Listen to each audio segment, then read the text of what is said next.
मंत्र पाठ। ओम सहना भवतु सहनौ भुनक्तु सह वीर्यं करवावहै तेजस्विनावधीतमस्तु मा विद्विषावहै। ओम शांति शांति शांति।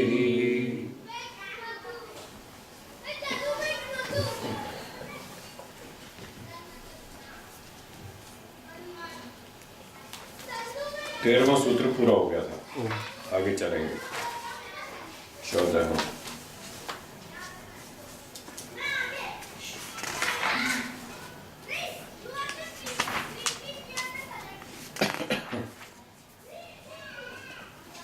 सूत्र 14 बोलिए। ते ह्लाद परिताप फलाः पुण्य अपुण्य हेतुत्वात्।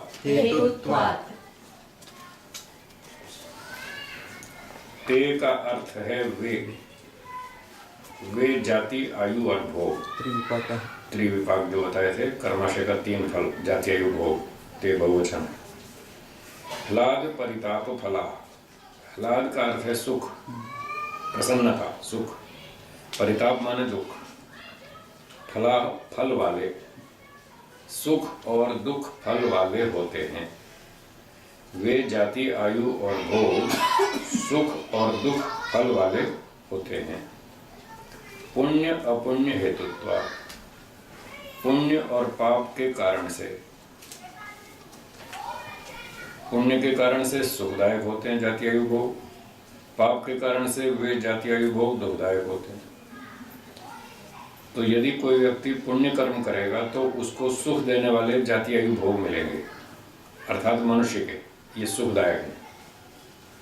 और पाप करेगा तो उसको दुख देने वाले जाति आयु भोग मिलेंगे, पशु पक्षी कीड़ा मकोड़ा ऐसे वृक्ष आदि, उसको ये जाति आयु भोग मिलेंगे। तो इससे ये पता चला कि हमारा कर्मों का अंतिम फल तो सुख और दुख है। जाति आयु भोग से भी आगे सुख दुख मिल रहा है, तो अंतिम फल तो सुख दुख हुआ। तो ये सिद्धांत याद रखें, कर्मों का अंतिम फल है सुख दुख। परंतु इस सुख दुख फल के साधन नहीं जाति आयु भोग, तो फल के साधन होने से इनको फल नाम से कह देते हैं। गौण रूप में इसको फल कह देते हैं, क्योंकि ये अंतिम फल के साधन हैं। इन्हीं से हमको आगे सुख दुख मिलने वाला है। तो ये सूत्र का अर्थ हुआ। भाष्य पढ़ेंगे। ते जन्मायुर्भोगाः पुण्य हेतुकाः सुख फला अपुण्य हेतुका दुख फला इति। वे जन्म आयु और भोग, जाति आयु और भोग, जाति मतलब शरीर, मनुष्य पशु पक्षी आदि जो शरीर हैं, तो वे शरीर आयु और भोग पुण्य के हेतु से, पुण्य कर्म के कारण से सुख फल वाले हैं, और अपुण्य हेतु का पाप कर्म के कारण से वो दुख फल वाले हैं। कई बार लोग कहते हैं जी देखो, मरना तो कोई भी प्राणी नहीं चाहता, गाय घोड़ा कुत्ता सुअर हाथी बंदर कोई भी मरना नहीं चाहता। मैंने कहा ठीक बात है, तो मरना जब कोई नहीं चाहता तो इसका मतलब हर प्राणी अपनी अपनी योनि में खुश है। मैंने कहा खुश है। तो उसने कहा जब सारे खुश हैं तो फिर इससे क्या फर्क पड़ता है, हम मनुष्य बने या सुअर बने या गधे बने या कुछ भी बने, मरना तो कोई भी नहीं चाहता। मैंने कहा हाँ ये ठीक है, मरना कोई नहीं चाहता, पर इससे ये सिद्ध नहीं होता कि सब बराबर सुखी दुखी हैं। आप जो अर्थ निकाल रहे हैं ये गलत है। बोले कैसे, ये क्यों गलत है कि सारे बराबर सुखी दुखी हैं? तो मैंने उनको उदाहरण देकर बताया। मान लिया आप एक कंपनी में काम करते हैं और आपको 20,000 रुपये मासिक वेतन मिलता है, और मैं आपको ऑफर करता हूँ कि आप वो कंपनी छोड़ो, मेरी कंपनी में आओ, आपको 25,000 रुपये दूंगा मासिक, उतना ही काम और वेतन 5,000 अधिक। आपका उत्तर क्या है, हाँ या ना? हाँ। मान लो एक दूसरा व्यक्ति आपको ऑफर करता है, वो कहता है आप ये कंपनी छोड़ो 20,000 वाली, मेरी कंपनी में आओ, मैं आपको 15,000 दूंगा। आपका उत्तर क्या है? ना। तो हाँ क्यों कहा आपने? जहाँ आपको लाभ दिखता है वहाँ आप क्या बोलते हैं? हाँ। और जहाँ आपको हानि दिखती है वहाँ पर ना। ये सिद्धांत याद रखेंगे। बोले हाँ। तो मैंने कहा अच्छा, मैं आपको ऑफर करता हूँ, आप जब कहते हैं मनुष्य पशु पक्षी सब बराबर सुखी दुखी हैं, तो मैं आपको ऑफर करता हूँ अगले जन्म में आपको सुअर गधा बनाएंगे। बोले हाँ या ना? ना। इसका मतलब वो उतना सुखी नहीं है। सुअर गधा उतना सुखी नहीं है जितना मनुष्य सुखी है, तभी तो आपने ना बोला, आप स्वीकार कर रहे हैं। इसलिए ये फर्क, ऐसा कहना गलत है कि क्या फर्क पड़ता है गधे बने या सुअर बने, अपनी योनि में सारे सुखी हैं, सारे खुश हैं, जीना सभी चाहते हैं, मरना कोई नहीं चाहता। मरना नहीं चाहता ये तो एक अलग बात है। जीवात्मा ऐसा है, ईश्वर ने उसकी ऐसी व्यवस्था बना रखी है, उसको जो भी शरीर देता है वो उसी में अपने आप को सेट कर लेता है, जितना मिला उतने में काम चला लेता है वो। ऐसी सेटिंग है, इसलिए वो मरना नहीं चाहता। वो कहता है चलो जी रहे, इतना तो मिल रहा है, यही सुख ले लो। कुल मिलाकर बहुत दुखी है वो, पशु पक्षी गधा कीड़ा मकोड़ा मनुष्य की तुलना में बहुत दुखी है, लेकिन जितना भी सुख मिल रहा है वो उसी में गुजारा कर लेता है, इसलिए मरना नहीं चाहता।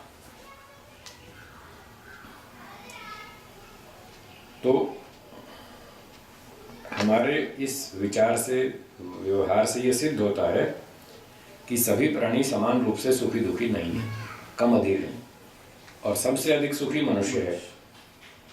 इसलिए जिसको भी पूछो आप अगले जन्म में क्या बनना चाहेंगे, मनुष्य, तो उत्तर एक ही मिलेगा, मनुष्य बनना चाहेंगे। इसका मतलब वहाँ सुख अधिक है। तो ये सूत्र और भाष्य यही कह रहा है कि सब शरीरों में समान सुख दुख नहीं है। जो पुण्य कर्म हम करेंगे तो उसका सुख फल मिलेगा, अर्थात वो सुख फल देने वाले जाति आयु भोग मिलेंगे मनुष्य आदि के, और पाप कर्म करेंगे तो फिर पशु पक्षी वाले जाति आयु भोग मिलेंगे, वो दुख देने वाले। ठीक है, हाँ जी। आगे बढ़ते हैं। यथा च इदम दुःखम प्रतिकूलात्मकम एवं विषय सुख काले अपि दुःखम अस्ति एव प्रतिकूलात्मकम योगिनः।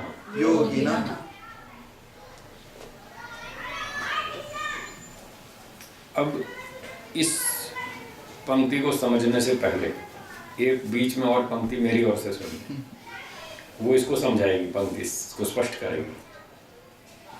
एक व्यक्ति ने पतंजलि महाराज से कहा कि आपने अभी भी बताया कि पुण्य कर्म करेंगे तो अच्छा जाति आयु भोग मिलेगा, उससे सुख मिलेगा मनुष्य वाला, तो अच्छे बढ़िया घर में रहेंगे, पंखा कूलर चलाएंगे, एसी लगाएंगे और खूब अच्छे मज़े से खाएंगे पिएंगे, डांस करेंगे, पार्टियों में जाएंगे, बढ़िया फैशन करेंगे, कार में घूमेंगे, हवाई जहाज़ की सैर करेंगे, माल मिठाई खाएंगे, खूब मज़ा करेंगे, हम अच्छे अच्छे काम करते रहेंगे और सुख भोगते रहेंगे, बुरे काम नहीं करेंगे, पशु पक्षी नहीं बनेंगे, ऐसा उसने कहा। तो पतंजलि महाराज ने कहा कि आप कितने भी अच्छे काम कर लो, कितने भी ऊंचे मनुष्य बन जाओ, पूरा सुख तो वहाँ भी नहीं मिलेगा। आप फैशन करो, कपड़े पहनो, डांस करो, पार्टी में जाओ, खाना खाओ, मिठाई खाओ, एसी चलाओ, कार में घूमो, हवाई जहाज़ में घूमो, तो भी आपको कई दुख पीछा नहीं छोड़ेंगे, वहाँ भी पूरी तरह सुख नहीं है। पशु पक्षियों की तुलना में कुछ अधिक है सुख, ये ठीक है, पूरा सुख वहाँ भी नहीं है। तो कहते हैं जैसे हमको चोट लगती है, सर दर्द होता है, पाँव दर्द होता है, पेट दर्द होता है, तो दुख होता है, हमको अच्छा नहीं लगता कि इसको जल्दी हटाओ, ठीक करो, बुखार चढ़ गया, इसको जल्दी उतारो, कैसे भी करके इसको जल्दी हटाओ यहाँ से। तो जैसे ये दुख, जो केवल दुख है, वो हमें प्रतिकूलात्मक है, अच्छा नहीं लगता, बुरा लगता है, खराब लगता है, उससे हम छूटना चाहते हैं, बचना चाहते हैं। तो इसी प्रकार से अब पंक्ति को देखिए, यथा च इदम दुखम प्रतिकूलात्मकम, जैसे ये शुद्ध दुख हमें अच्छा नहीं लगता, अनुकूल नहीं लगता, बुरा लगता है, इसको हटाना चाहते हैं। एवं इसी तरह से योगिना, जो योगी व्यक्ति है, जो बुद्धिमान व्यक्ति है, तत्वज्ञानी व्यक्ति है, दूर तक देखता है, गहराई से देखता है, पूरी बात को गहराई से समझता है, उस योगी व्यक्ति को विषय सुख काले अपि, विषय का सुख लेते हुए भी, उस समय भी, मिठाई खाते हुए भी, खीर खाते हुए भी, हलवा खाते हुए भी, एयर कंडीशन का सुख लेते हुए भी, उसको प्रतिकूलात्मकम दुखम अस्ति एव, उसको उस समय भी दुख महसूस होता है। इसलिए कितने अच्छे बन जाओ, महान मनुष्य बन जाओ, बढ़िया मंत्री बन जाओ, मिनिस्टर बन जाओ, बढ़िया बंगलों में रहो, कारों में घूमो, तो भी उसमें सुख नहीं है, उसमें दुख, तब भी दुख है। आम आदमी को नहीं दिखता, योगी को दिखता है, इसलिए वो उसमें भी नहीं चाहता, वो सुख भी नहीं चाहता। तो ये पक्ष भी अच्छा नहीं है कि आप हमेशा अच्छे काम करते रहो और हमेशा मनुष्य बनते रहो और मजे से खाते पीते रहो और सुख लेते रहो, ये भी ठीक नहीं है। इसमें भी पूरा सुख नहीं है, यहाँ भी कई सारे दुख हैं। कितने दुख हैं? चार। कौन से कितने दुख हैं बोलो? कौन से? चार। कौन कौन से? परिणाम दुख बोलो। परिणाम दुख बोलो। दुख दुख। दूसरा ताप दुख। ताप दुख। हाँ, तीसरा संस्कार दुख। संस्कार दुख। चौथा गुण वृत्ति। गुण वृत्ति। विरोध दुख। विरोध दुख। हाँ, ये चार प्रकार के दुख भोगने पड़ेंगे अगर सुख लिया तो। तो योगी व्यक्ति को ये चार प्रकार के दुख भोगने पड़ते हैं। इसलिए सांख्य दर्शन में इसी से मिलता जुलता एक सूत्र है, वहां भी ये बात बताई गई, दोनों समान शास्त्र है। तो सांख्य दर्शन कहता है कुत्रापि कोपि सुखी न, आप भी बोलिए। कुत्रापि कोपि सुखी न, इस दुनिया में कहीं भी कोई भी आदमी पूरा सुखी नहीं, औरों की तुलना में अधिक सुखी है, लेकिन पूरा सुखी नहीं है, 100% सुख नहीं है। 100% सुख केवल मोक्ष में है, यहाँ नहीं है। जिसने जन्म ले लिया उसको दुख भोगना पड़ेगा, वो बच नहीं सकता। कम भोगे अधिक भोगे वो अलग प्रश्न है, अलग बात है, दुख भोगना पड़ेगा। दुख का कारण ये जन्म है, न्याय दर्शन में बतलाया दुख का कारण जन्म है। इसमें भी बताएंगे, योग दर्शन में भी आएगा दुख क्यों आता है, उसका कारण बताएंगे, जन्म। तो सुबह बात चल रही थी ना, तो वो पूछ रही थी बहन जी भाई उस स्कूटर वाले का क्या दोष था, खामखा ट्रक वाले ने उसको उड़ा दिया। तो उसका दोष सिर्फ ये नहीं था कि उसने जन्म लिया, बस जन्म लिया तो दुख आएगा, अब बच नहीं सकते, कहीं ना कहीं से आएगा। तो ये बात कहना चाहते हैं, संसार में कहीं भी कोई भी व्यक्ति पूरा सुखी नहीं है, और जहाँ भी कोई थोड़ा बहुत सुखी दिखता भी है, थोड़ा बहुत जो सुख है भी सही, खाने पीने में, पार्टी में, डांस में, शॉपिंग में, घूमने में, सैर सपाटे में, जो थोड़ा बहुत दुख है, सुख है भी सही, वो भी दुख से युक्त है। सांख्य में भी कहा तदपि दुख शमलमिति दुख पक्षे निक्षिपन्ते विवेचकाः। इसलिए बुद्धिमान उसको भी दुख की कैटेगरी में डाल देते हैं, वो सुख दुख से मिश्रित है, युक्त है, इसलिए उसको दुख ही मान लेते हैं और छोड़ देते, कहते नहीं चाहिए। और बहुत अच्छा दृष्टांत देते हैं ऋषि लोग इसको समझाने के लिए। यथा विष योगात् पयः विषमिति बुद्धिमानः तन्नोपादत्ते। जैसे दूध में जहर हो तो जहरीले दूध को व्यक्ति दूध नहीं मानता, जहर मानता है, ऐसा मान के छोड़ देता है और वो मरने के दुख से बच जाता है।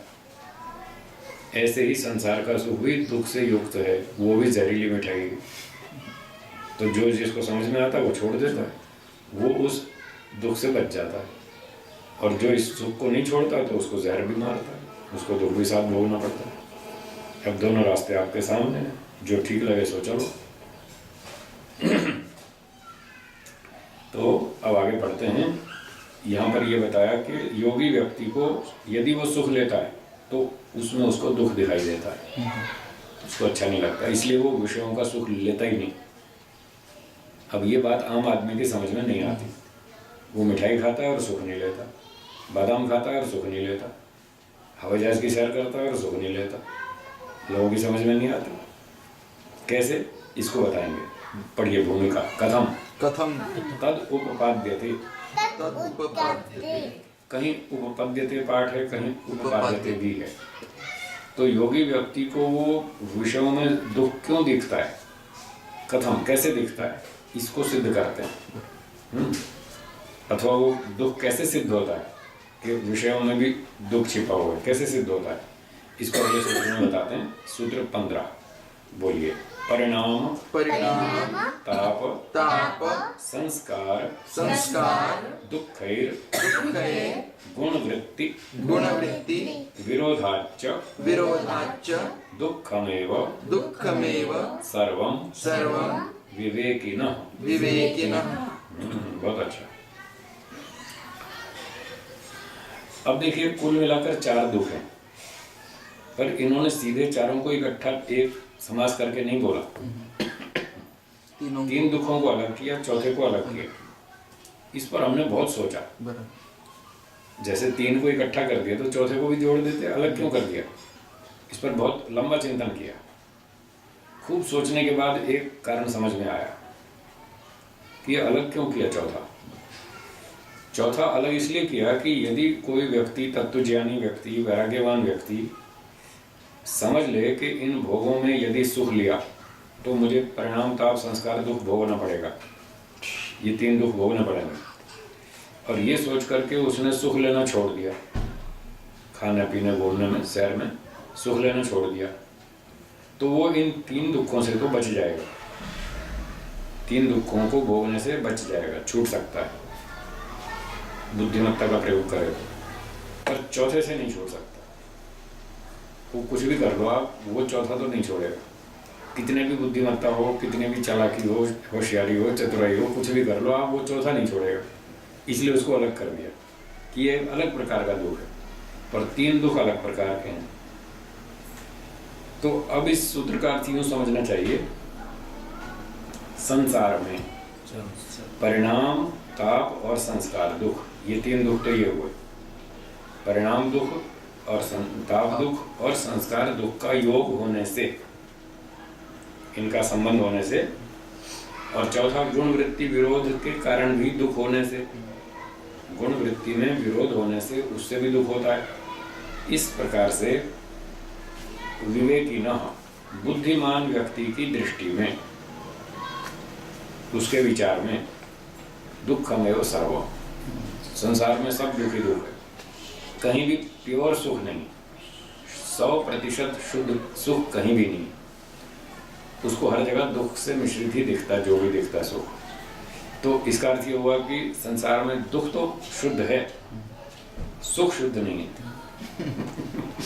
दुख तो शुद्ध मिल जाएगा, सर में एक डंडा बजेगा पता चल जाएगा, चोट लगेगी हाथ पांव टूट जाएगा पता चल जाएगा सुख हो रहा है कि दुख हो रहा है। वहां तो केवल दुख ही दुख है, लेकिन केवल सुख नहीं मिलता यहाँ। जितना भी सुख मिलता है खाने पीने घूमने आदि में, उसमें ये परिणाम ताप संस्कार आदि दुख मिश्रित रहते हैं। इसलिए बुद्धिमान को कहीं भी सुख नहीं दिखता, हर जगह दुख ही दुख दिखता है। जब उसको चारों ओर दुख ही दुख दिखता है, 3 दुखों से तो बच गया वो, क्योंकि उसने सुख लेना छोड़ दिया, विषयों का सुख लेना छोड़ दिया, तो 3 दुखों से तो बच गया। पर चौथे से फिर भी नहीं बच पाया। तब वो सोचता है, क्या हम दुख भोगना चाहते हैं? नहीं चाहते। और हम इस चौथे दुख से छूटना चाहते हैं।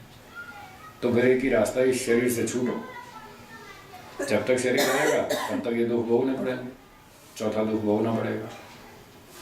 तो उसका एक ही उपाय अंत में समझ में आता है, जब तक शरीर रहेगा तब तक ये गुण वृत्ति विरोध दुख नहीं छोड़ेगा, और हम इसे भी भोगना नहीं चाहते, तो इस शरीर से छुटकारा प्राप्त करो। इसका मतलब ये नहीं है सुसाइड कर लो। हाँ, कोई सोचे चलो शरीर से छुटकारा कर लेंगे, सुसाइड कर लेते हैं तो छुटकारा हो जाएगा, ये उपाय नहीं है। इससे तो दंड मिलेगा। ये शरीर इसलिए नहीं मिला कि इसको मार डालो और अपना जान छुड़ाओ। इससे जान ऐसे नहीं छूटेगी। इससे कैसे छूटेगी? जो भी पिछले सूत्र में बताया था, सती मूले तद विपाको जात्याविर्भोगा। जब तक हमारे अविद्यादि क्लेश विद्यमान हैं तब तक जन्म मिलेगा। तो सुसाइड करने से कोई अविद्यादि क्लेश नष्ट नहीं होते, तो फिर अगला जन्म मिलेगा, ऐसे नहीं छूटेगा। अविद्यादि क्लेशों का नाश करो तो छूटेगा। अर्थापत्ति। हाँ, ये शरीर मिला, ये तो जीना ही पूरा जीवन जैसा मिला है, वो तो अपना कर्म फल है, जात्यायुर्भ होगा, जो हमारा कर्मों का फल है वो हमको मिला ही है, ये तो पूरा करना ही करना है। अब इस जन्म में ऐसे कर्म करने हैं जो निष्काम कर्म हो, और वो कब होंगे? जब तत्व ज्ञान होगा, वैराग्य होगा। तो तत्व ज्ञान हो जाएगा, वैराग्य हो जाएगा, निष्काम कर्म हो जाएंगे, तो हमारे वो 5 क्लेश नष्ट हो जाएंगे।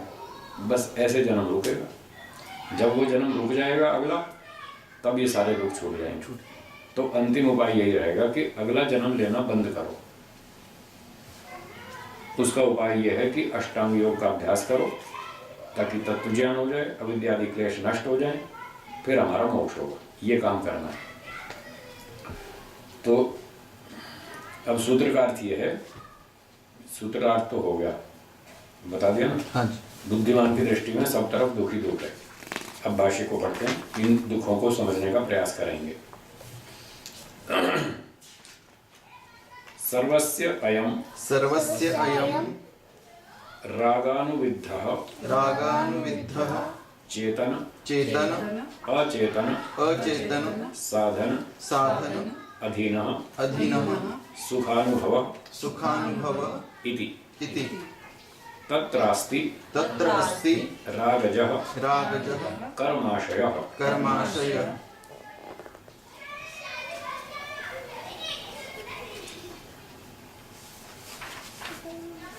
सर्वस्य अयं सुखानुभवः अस्ति इति, हर व्यक्ति का सुख का अनुभव होता है जीवन में। हर व्यक्ति के जीवन में उसको सुख का अनुभव होता है।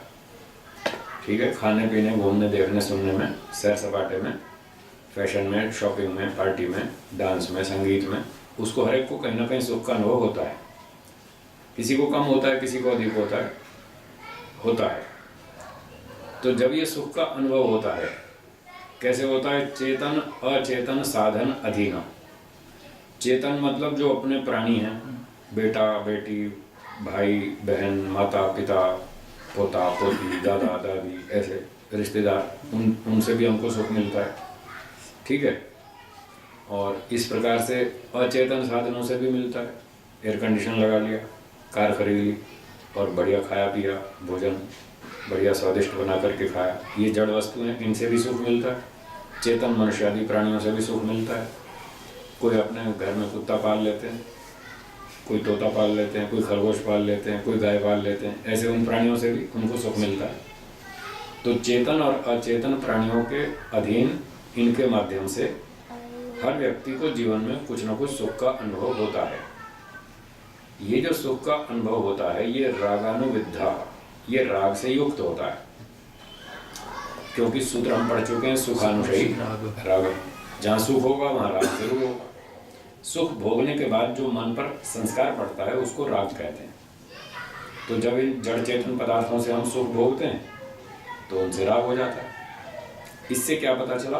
तत्रास्ति रागजः कर्माशयः। उस व्यक्ति के जीवन में रागज कर्माशय हो जाता है। क्योंकि जब राग हो गया तो उस राग के कारण व्यक्ति आगे भी वो सुख भोगना चाहता है। जड़ चेतन पदार्थों से आगे भी वो बार बार सुख लेना चाहता है। आगे बार बार सुख लेने के लिए उसको कर्म करने पड़ते हैं, और वो जो कर्म होते हैं वो रागज कर्माशय होता है। राग के कारण से एक व्यक्ति नौकरी करता है, दूसरा व्यक्ति व्यापार करता है, पैसे कमाता है। क्यों कमाता है? उसको अपना परिवार का पालन करना, पत्नी बच्चे सबका पालन करना है, उनके लिए पैसे कमाता है। क्यों उनके लिए कमाता है? पड़ोसी के लिए क्यों नहीं कमाता? अपने परिवार वालों से राग है, पड़ोसी से राग नहीं है। तो बच्चों परिवार के राग से प्रेरित होकर वो कर्म करता है, धन कमाना, व्यापार करना आदि आदि। तो उसके जीवन में ये रागज कर्माशय हो गया। ठीक है, आगे बढ़ेंगे। तथा च द्वेष्टि दुख साधनानि मोहयति च इति द्वेष मोह कृतो अपि अस्ति कर्माशयः। तो जैसे उसके जीवन में रागज कर्माशय है, राग से प्रेरित होकर वो कर्म कर रहा है, व्यापार कर रहा है, पैसे कमा रहा है आदि आदि, तथा च उसी तरह से वो व्यक्ति अपने जीवन में किसी चीज़ से द्वेष भी करता है। जो उसके पड़ोसी उसको परेशान करते हैं, कोई मित्र संबंधी, ऑफिस वाले, ग्राहक लोग, व्यापारी लोग जो उसको तंग करते हैं, दुख देते हैं, उनसे वो द्वेष भी करता है। दुखानुशयी द्वेष, दुख भोगा तो उसके बाद द्वेष होगा, तो किसी से द्वेष भी करता है। और मोहयति च, हाँ, तो कहा कि दुख साधनानि द्वेष्टि, दुख के जो साधन है उनसे द्वेष करता है। और मोहयति च, किसी किसी के पीछे दीवाना भी होता है। मोह, पागलपन, दीवाना। जैसे बच्चे कहते हैं मुझे खिलौना चाहिए, उसको कहा बेटा कल दिलाएंगे, अब रात का टाइम है, बाजार बंद हो गया, अब कहाँ से लाएंगे खिलौना? नहीं नहीं, मुझे तो अभी चाहिए, मुझे तो आज ही चाहिए। इसका नाम है मोह, इसके बिना मैं नहीं जी सकता, मुझे आज ही चाहिए, अभी चाहिए, कहीं से भी लाओ, कैसे भी करो, मुझे आज ही चाहिए। जैसे बच्चे करते हैं ऐसे बड़े भी करते हैं। जैसे वो फिल्मों में चलता है ना, एक दूसरे के पीछे पागल हो जाते हैं। ये सारा मोह है। मोह में व्यक्ति की बुद्धि काम नहीं करती, तो बुद्धि से नहीं सोचता, बस वो मन की भावनाओं के पीछे बह जाता है, इसको मोह कहते हैं। तो इस प्रकार से मोह भी करता है किसी किसी वस्तु में व्यक्ति। तो जब द्वेष होता है तो द्वेष के कारण से कर्म करेगा, मोह होगा तो मोह के कारण से करेगा। इस प्रकार से द्वेष मोह कृतो अपि अस्ति कर्माशय। उस व्यक्ति के जीवन में द्वेषकृत कर्माशय भी होता है और मोहकृत कर्माशय भी होता है। तो तीनों प्रकार के कर्म होते रहते हैं उसके जीवन में, कहीं राग से, कहीं द्वेष से, कहीं मोह से। इस प्रकार से तथा चोक्तम, ऐसा ही किसी आचार्य ने कहा है, न अनुपहत्य भूतानि उपभोगः संभवति इति हिंसाकृतो अपि अस्ति शारीरः कर्माशयः इति। तो किसी आचार्य ने कहा है कि न अनुपात्य भूतानि उपभोगः संभवति। भूतानि प्राणियों को अनुपहत्य बिना हिंसा किए, बिना दुख दिए, प्राणियों को दुख दिए बिना उपभोगः न संभवति, जीना ही कठिन है, जीना ही संभव नहीं। अगर हमको जीना है, सांस लेना है, तो प्राणियों को कुछ तो दुख देना ही पड़ेगा। सांस तो लेंगे ना, तो वायु में क्या बैक्टीरिया नहीं होते? तो वो कुछ तो जाएंगे अंदर, मरेंगे, कुछ तो अंदर जाएंगे, वायु के साथ साथ कुछ मरेंगे भी। पानी पिएंगे जीने के लिए, दूध पिएंगे, दही खाएंगे, मक्खन मलाई खाएंगे, इन सब में बैक्टीरिया तो होते ही, तो ये सारे मरेंगे। तो कुछ भी कर लो, आप सड़क पे चलेंगे, कार में चलेंगे, तो पाँव के नीचे, कार के पहिए के नीचे कितने वो मेंढक मरेंगे बरसात में। बरसात में जब पहली बरसात होती है तो खूब मेंढक पैदा होते हैं, छोटे छोटे मेंढक सड़क पे आ जाते हैं। अब जब कार चलती है तो मरते हैं बेचारे, बहुत सारे मरते हैं, सैकड़ों की संख्या में। तो वो मरेंगे, पाँव के नीचे चींटी आएगी, मरेगी, कोई कीड़े मकोड़े मर जाएंगे, रसोई में झाड़ू पोछा लगाएंगे, उसमें दब जाएंगे, मर जाएंगे, फिर कॉकरोच आ जाएंगे बाथरूम में, रसोई में, फिर आपको वहाँ वो मारना पड़ेगा, फ्लिट क्या जो भी कीड़े मारने वाला, कुछ तो वहाँ करना पड़ेगा ना, नहीं तो हमको जीने नहीं देंगे। इसलिए मनुष्य को जीने के लिए कुछ ना कुछ हिंसा करनी ही पड़ती है, न चाहते हुए भी करनी पड़ती है। झाड़ू पोछा करेंगे, उखल मुसल कूटेंगे, और फिर वो क्या चक्की चलाएंगे, चूल्हा जलाएंगे, कुछ तो मरेंगे। इसलिए मोहकृत हिंसाकृत कर्माशय भी इस व्यक्ति के जीवन में होता ही है, कुछ ना कुछ, जितना भी होता है। तो इस प्रकार से सब तरह के कर्म हमारे जीवन में होते रहते हैं, और फिर इनका आगे हमको फल भोगना पड़ता है। इसका भी दंड मिलेगा। और क्या, हमारे हाथ से मरा, मतलब अब ये सांस तो लेनी पड़ेगी, लेनी पड़ेगी। इसीलिए तो कर्म खत्म नहीं होते, कर्मों का बैलेंस जीरो कभी नहीं होता। इसलिए मोक्ष में जाना है। हम मोक्ष में चले जाएंगे तो भी स्टॉक में बचे रहेंगे, फिर लौट के आएंगे, फिर बचे हुए कर्म का फल भोगेंगे। इसलिए जीरो नहीं होता, कुछ ना कुछ होते ही रहेंगे। फिर इतने मेहनत करके क्या उससे फायदा ये है मेहनत करने का कि अरबों खरबों वर्षों तक दुख से छूट जाएंगे, ये फायदा है। मोक्ष कम रहेगा। हाँ, मोक्ष में ये लाभ है कि अभी जो लगातार दुख भोगने पड़ रहे हैं, ठंडी, गर्मी, बुखार, जुकाम, सर्दी, आंधी, तूफान, बाढ़, बीमारी, कैंसर, टीबी, जो भी समस्या आ रही है, तो इससे तो छूट जाएंगे ना कम से कम। जो हम नहीं जानते, अब चिट्ठी ये वो, हाँ, मर जाते हम जानते भी नहीं ना। तो अनजाने में हुआ ना। हाँ, तो अनजाने में भी जो गलतियां होती हैं उसका भी दंड मिलता है। उसका दंड कम मिलेगा, ये ठीक है, कम मिलेगा, पर दंड तो मिलेगा ना। मिलेगा। आपके इसी पूना नगर में महर्षि दयानंद जी के प्रवचन चल रहे थे उस जमाने में, तो उन्होंने शायद, जहाँ तक मुझे ध्यान आ रहा है, कि पूना पे प्रवचन करते हुए उन्होंने ये बात कही कि एक व्यक्ति अनजाने में अगर गड्ढे में गिर जाए तो क्या चोट नहीं लगेगी? बरसात का टाइम, उसको पता नहीं कि यहाँ गड्ढा है, और वो जा रहा था साइकिल पे या स्कूटर पे कैसे भी, और वो गड्ढे में गिर गया, उसको पता नहीं था, तो क्या चोट नहीं लगेगी? लगेगी। तो अनजाने में गलती हुई, दंड तो मिलेगा। जानबूझ के करो ज़्यादा दंड मिलेगा, अनजाने में करो कम मिलेगा। ये व्यवस्था है वेदों में। ऐसी व्यवस्था है लौकिक कानून में कि ऐसी वहाँ भी ऐसा ही। ऐसे। आपने इरादे से चाकू मारा, हत्या के इरादे से, तो दंड अधिक मिलेगा। और आप ऐसे ही कुछ सब्जी वब्जी छील रहे थे, बाई चांस लग गया और वो बेचारा मर गया, तो उसका दंड कम मिलेगा। या अपनी रक्षा में मारा, चाकू मार दिया अपनी रक्षा करने के लिए, तो शायद बरी भी हो जाएंगे, नहीं भी मिलेगा। तो अलग अलग परिस्थिति में कर्म का अलग अलग फल है।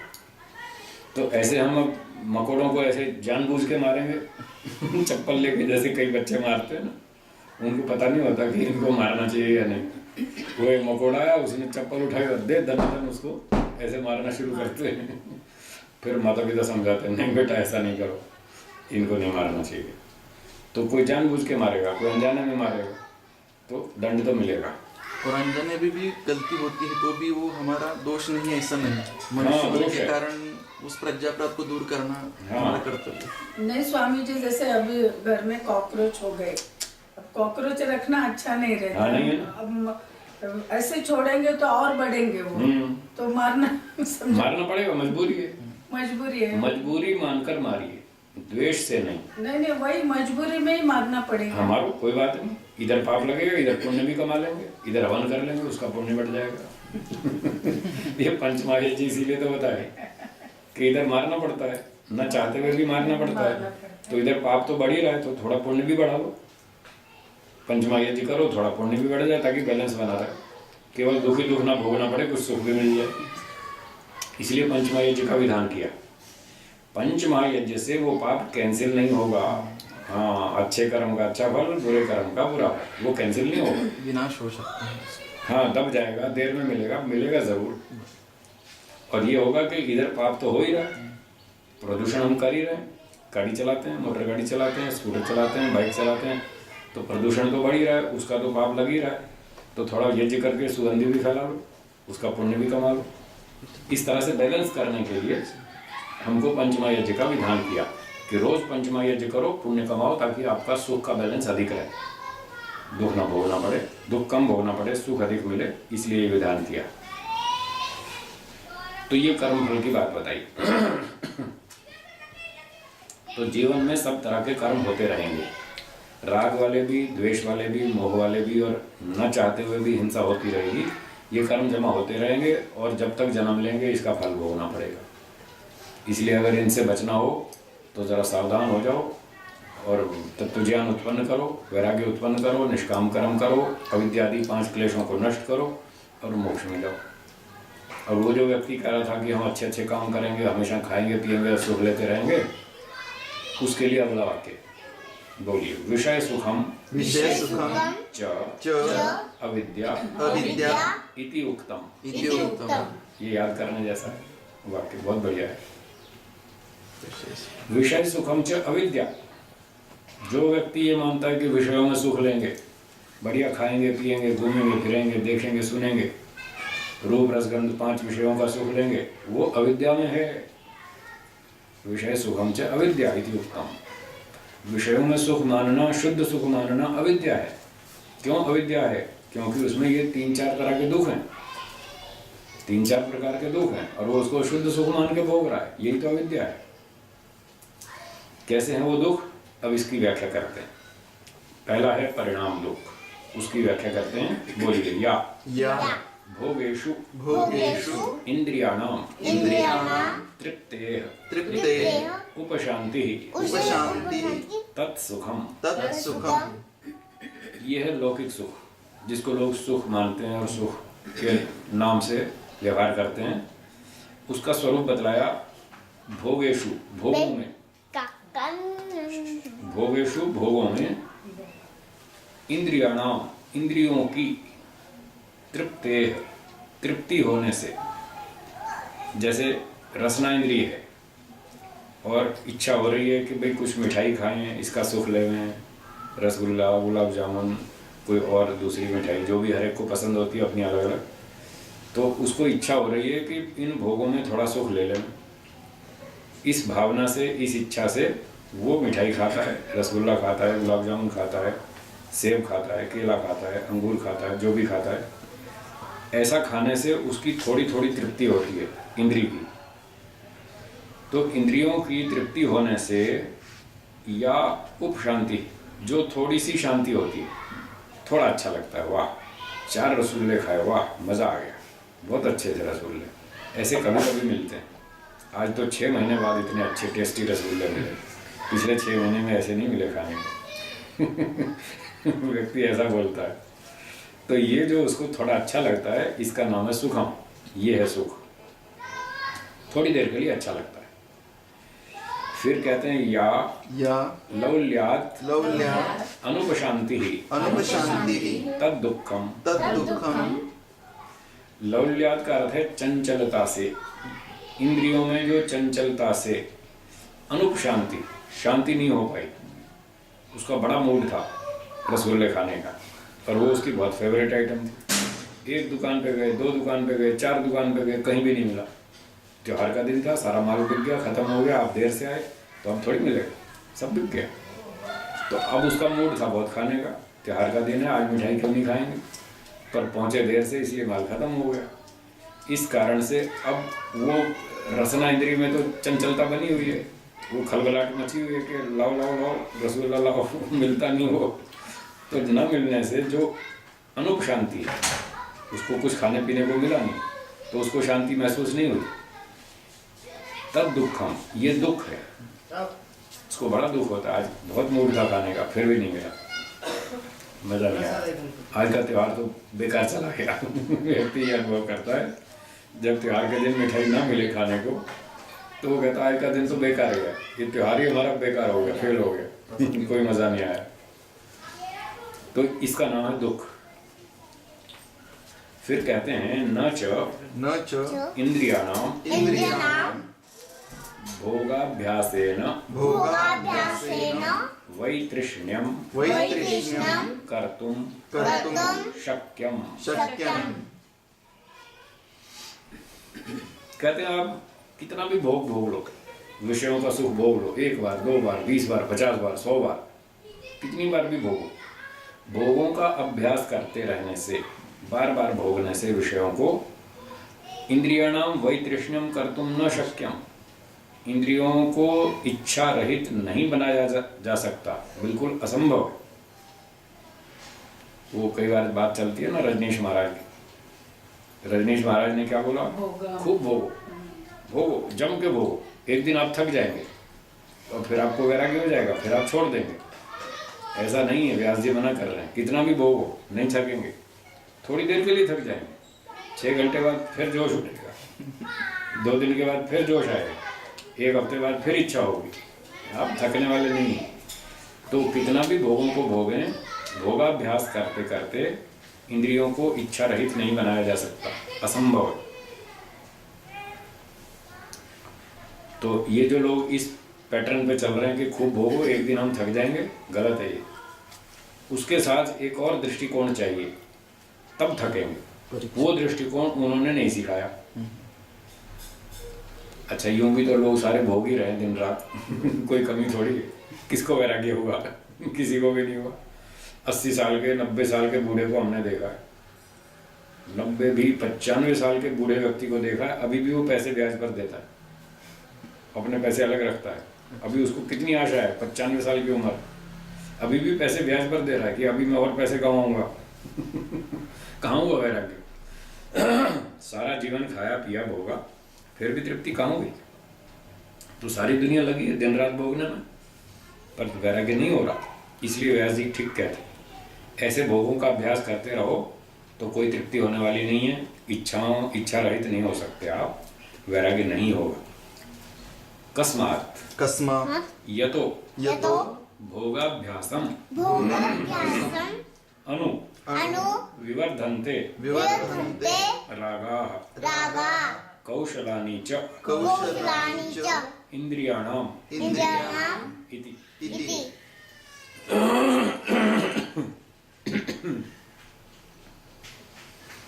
बहुत बढ़िया साइकोलॉजी की बात है, मनोविज्ञान की। भोगों को भोगने से वैराग्य क्यों नहीं होगा, उसका कारण बताते हैं। क्योंकि भोगाभ्यासम अनु, भोगाभ्यास के पश्चात बार बार भोगों को भोगने से रागा विवर्धनते, राग तो और बढ़ेगा।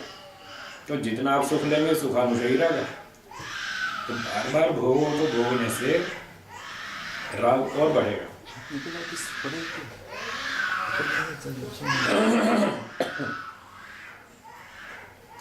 कौशलानी च इंद्रियाणाम इति। इंद्रियों की कुशलता तो बढ़ जाएगी, भोगने में क्षमता तो बढ़ जाएगी, पर वैराग्य नहीं होगा। पहले व्यक्ति 4 रसगुल्ले खाता है, फिर धीरे धीरे वो अभ्यास करता है, फिर 6 खाता है, फिर 8 खाता है, फिर 10 खाता है, और अभ्यास करते करते 10 किलो मिठाई खाता है।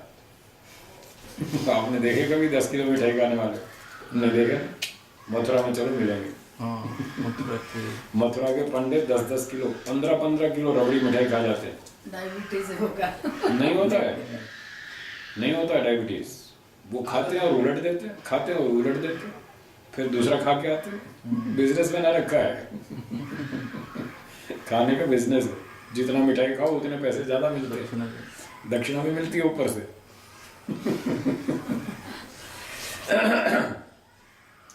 कोई आज से करीब 28-30 साल पुरानी बात है, तब हम गुरु जी के साथ घूमते थे, देश भर में प्रचार करते थे, शिविर लगाते थे, पढ़ते भी थे। तो घूमते घूमते मथुरा पहुंचे, वहां शिविर लगाया 8-10 दिन का। तो जिस आश्रम में ठहरे थे, जहाँ शिविर था, हमने उनसे पूछा, तब हम पहली बार गए थे मथुरा। तो हमने उनसे पूछा कि हमने सुना है यहाँ पर ऐसे ऐसे पंडे होते हैं जो 10 किलो मिठाई खाते हैं, 15 किलो मिठाई खाते हैं, हमने ऐसा सुना है, क्या ये सच बात है? बोले हाँ बिल्कुल सच बात है, आपको शंका क्यों है? हमने कहा हमने कभी देखा नहीं, इसलिए हमको शंका है। इतनी मिठाई कोई खाता नहीं, तो इतनी मिठाई कोई खाता नहीं इसलिए हमको शंका है, क्या इतनी मिठाई खाने वाले होते हैं लोग? बोले हाँ बिल्कुल होते हैं। तो हमने कहा हम उनका दर्शन करना चाहते हैं, हमें दिखाओ कैसे होते हैं। बोले उनके दर्शन इतने सस्ते नहीं। मैंने कहा क्या मतलब? कि ऐसे नहीं होते दर्शन। तो फिर कैसे होते? 15 किलो मिठाई मंगाओ, निमंत्रण दो, तब दर्शन होंगे। ऐसे नहीं दिखेंगे वो। अपने घर पे 15 किलो मिठाई मंगाओ, फिर उनको निमंत्रण दो, जी हमारे आइए मिठाई खाने के लिए, तब आएंगे, तब आप देख पाएंगे। तो हमने कहा ये तो अपने बस का नहीं है, हम तो भिक्षा मांग कर रोटी खाते हैं, ब्रह्मचारी, हम मिठाई कहाँ से लाएंगे 15 किलो? हम तो रोटी भी भिक्षा मांग के खाते हैं, कोई हमारी इनकम नहीं है, कोई व्यापार नहीं है, कोई बिजनेस नहीं है। पढ़ते हैं पढ़ाते हैं, जो मिल जाता है खा लेते हैं। तो हमारे पास इतने पैसे नहीं है हम 15 किलो मिठाई खिलाएं। तो बोले फिर आपको उनका दर्शन नहीं हो सकता। जाओ, नहीं होने वाला। पर ये है सच बात कि इतनी मिठाई खाने वाले पंडे हैं यहाँ, ये सच कहा उन्होंने। तो ये बात थी कि खाते खाते खाते व्यक्ति इतना अभ्यास कर लेता है कि उसकी खाने की क्षमता इतनी बढ़ जाती है, वो 12-15 किलो मिठाई भी खा जाए तो भी उसको वैराग्य नहीं होता, तृप्ति नहीं होती। ऐसा कभी अनुभव नहीं करता कि बस बहुत खा ली मिठाई, आज के बाद कभी नहीं खाएंगे, ऐसा वैराग्य नहीं होता उसको। तो ये मनोविज्ञान की बात है। किसी भी विषय का आप अभ्यास करते जाइए, इंद्रियों की कार्य क्षमता बढ़ती जाएगी, पर वैराग्य नहीं होगा, तृप्ति नहीं होगी। सिगरेट पीने वाले पहले शुरू में 1 सिगरेट पीते हैं, 1 भी नहीं पी सकते, खांसी आती है, कड़वी लगती है, छोड़ देते हैं। धीरे धीरे अभ्यास करते हैं, थोड़ा थोड़ा रोज पीते जाते हैं, और पीते पीते 2 डिब्बी पी जाते हैं। बाद में इतनी क्षमता बढ़ जाती है 30-40 सिगरेट पी जाते हैं। तो ये कहते हैं खाने पीने भोगने से आपकी इंद्रियों की क्षमता भले ही बढ़ जाएगी, इच्छा खत्म नहीं होगी, राग और बढ़ेगा। तस्मात् अनुपायः सुखस्य भोगाभ्यासः इति। इसलिए भोगों का अभ्यास करना ये सुख का उपाय नहीं है। कितनी बढ़िया बात बताई। कोई बुद्धिमान हो लाभ लेने वाला तो बहुत लाभ उठा सकता है। एक सेंटेंस में इतनी बढ़िया बात बताई। आप सुख चाहते हैं तो ये सुख का उपाय नहीं है भोगों का अभ्यास करना। इससे तो और राग बढ़ेगा और आसक्ति बढ़ेगी और तृप्ति तो होती नहीं। भोगने की क्षमता भले ही बढ़ जाएगी, शांति तो मिलती नहीं। तो ये कोई सुख का उपाय नहीं है। इसलिए भोगों का अभ्यास न करें। जीवन रक्षा के लिए खाएं, खाने को मना नहीं। गुलाब जामुन खाओ, मिठाई खाओ, फल खाओ, जूस पियो, दूध पियो, मलाई खाओ, मक्खन खाओ, सब खाओ। सुख मत लो, सुख मत लो, वरना आपको ये दुख भोगने पड़ेंगे। जीने के लिए खा लो, सब खाओ, कोई मना थोड़ी है। कार में बैठो, हवाई जहाज में बैठो, एसी का उपयोग करो, अच्छी तरह से शरीर रक्षा के लिए आप इन चीज़ों का उपयोग करो। क्षमता बढ़ाओ, देश की सेवा करो, परोपकार करो, समाज सेवा करो, परमात्मा का ध्यान करो, विद्या पढ़ो, सारे काम करो। इन सब चीज़ों का उपयोग करना चाहिए। क्षमता की वृद्धि के लिए, शरीर की सुरक्षा के लिए, जीवन की रक्षा के लिए इन चीज़ों का उपयोग कर सकते हैं, सुख लेने के उद्देश्य से नहीं। यदि वो किया तो परिणाम खराब। इस प्रकार से ये हानिकारक हो जाएंगे। तो कहा सुख का उपाय भोगाभ्यास नहीं है। एक दृष्टांत से समझाते हैं। स खलु अयम वृश्चिक विषभीतः इव आशीविषेण दष्टो यः सुखार्थी विषयानुवासितो महति दुःखपंके निमग्न इति। एक दृष्टांत बताते हैं कि एक व्यक्ति जंगल में जा रहा था। शाम का टाइम था, कुछ अंधेरा सा था और उसको ध्यान नहीं रहा। चलते चलते आगे कोई चौड़ा सा गड्ढा था, कुआं जैसा, सूखा हुआ, पानी वानी नहीं था, कोई 8-10 फीट गहरा होगा। तो उसका ध्यान नहीं गया, वो उस गड्ढे में गिर गया। 8-10 फीट गहरे गड्ढे में गिर गया। तो उस कुएं के अंदर उसने देखा, अरे यहाँ तो बिच्छू है, काट खाएगा। तो बिच्छू ना काट खाए उसके डर से वो पीछे सरकने लगा कि कभी काट ना ले। ऐसे ऐसे पीछे सरकता आया। उसको पता नहीं था यहाँ सांप है काला दूसरी तरफ। तो बिच्छू से डरा और सांप ने काट खाया। कौन सा काटे वाला है, बिच्छू वाला है सांप वाला? ज्यादा नुकसान किसमें? सांप वाले ज्यादा नुकसान है। तो बिच्छू के डर से भागा और सांप ने काट खाया तो और ज्यादा नुकसान में रहा।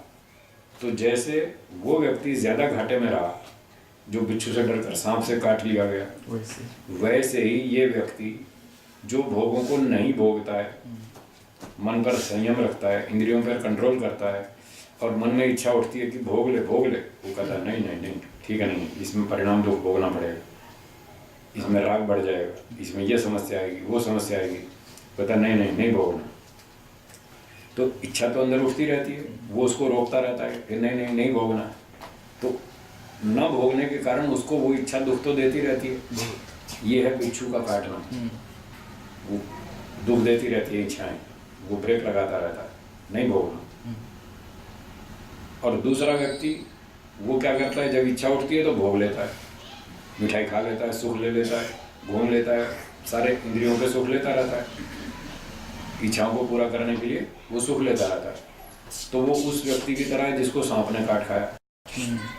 अब दो में से कौन ज्यादा घाटे में रहा? जो इंद्रियों को दबाता रहा, कंट्रोल करता रहा वो, या जिसने भोगों को भोग लिया वो? कौन घाटे में रहा? जिसने भोगों को भोग लिया। वो सांप की तरह है, सांप ने काट खाया, उसको ज्यादा नुकसान उठाना पड़ेगा। यही नुकसान उठाना पड़ेगा कि राग बढ़ जाएगा, क्षमता बढ़ जाएगी भोगने की, तृप्ति तो होगी नहीं, इच्छाएं तो शांत होंगी नहीं, ये नुकसान उठाना पड़ेगा। इसलिए वो व्यक्ति उसके समान है जो भोगों को भोग लेता है, सांप के द्वारा काटे गए व्यक्ति के समान है। अब पंक्ति को देखिए।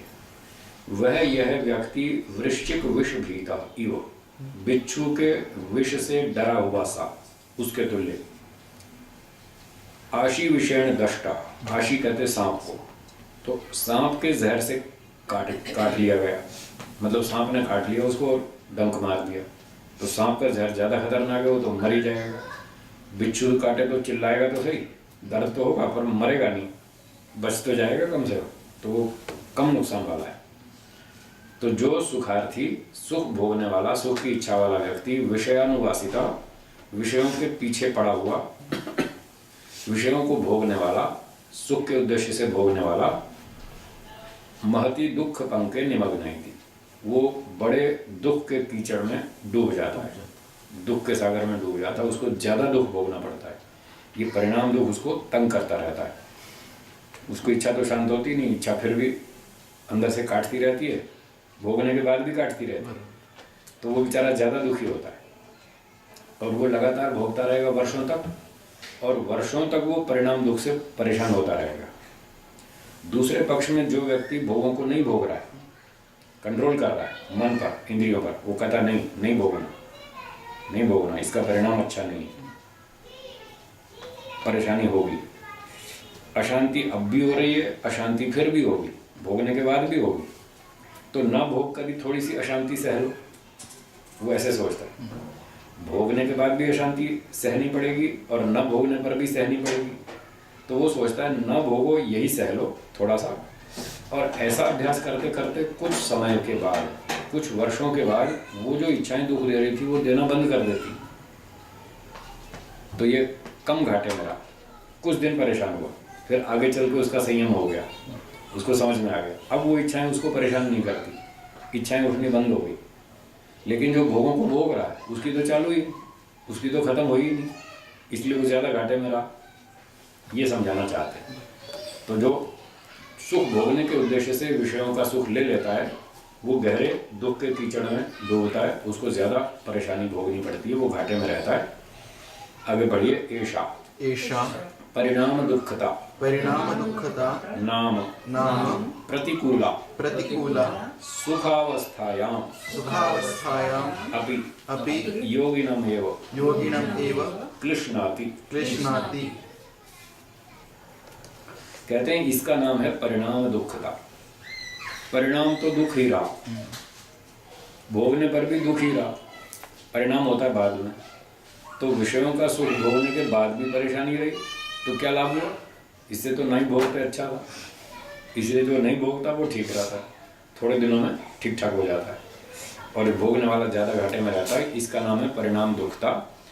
मतलब मन में जो इच्छा थी सुख भोगने की, वो इच्छा शांत नहीं हुई, परिणाम में अशांति बनी ही रही, इसका नाम परिणाम दुख है। ठीक है, तो ये परिणाम दुखता प्रतिकूला, ये प्रतिकूल है, अच्छी नहीं है, हमारे अनुकूल नहीं है।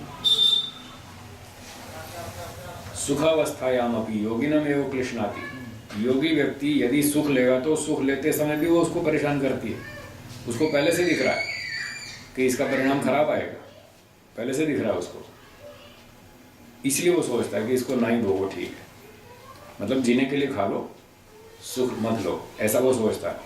तो वो परिणाम दुख से बच जाएगा। सिर्फ जीने के लिए खाएगा, जीने के लिए यात्रा करेगा, जीने के लिए सारे काम करेगा, सुख नहीं लेगा। तो ये योगी को ही परेशान करती है और दूसरों को नहीं, क्योंकि उनको दिखता ही नहीं। जैसे एक व्यक्ति जानता है कि ये बिजली की तार है, इसमें 220 वोल्ट का करंट है, अगर इसको छू लिया तो क्या होगा, उसको परिणाम दिखता है पहले से, तो वो नहीं छुएगा, दिखता है ना पहले से। तो योगी व्यक्ति को पहले से दिखता है कि मैंने इसका सुख लिया तो मैं फंस जाऊंगा ये राग मुझे दबाएगा और फिर मैं परेशान होता रहूंगा, इसलिए मुझे ये करना ही नहीं काम। जैसे हम बिजली की तार नहीं छूते, उसका परिणाम पहले से सोच लेते हैं, योगी व्यक्ति विषयों का सुख का परिणाम पहले से सोच लेता है, इसलिए वो सुख लेता ही नहीं। आज से 30, 32, 35 साल पहले जब हमारा गुरुजी से परिचय हुआ, तब गुरुजी कहते थे मैं बादाम खाता हूँ पर सुख नहीं लेता।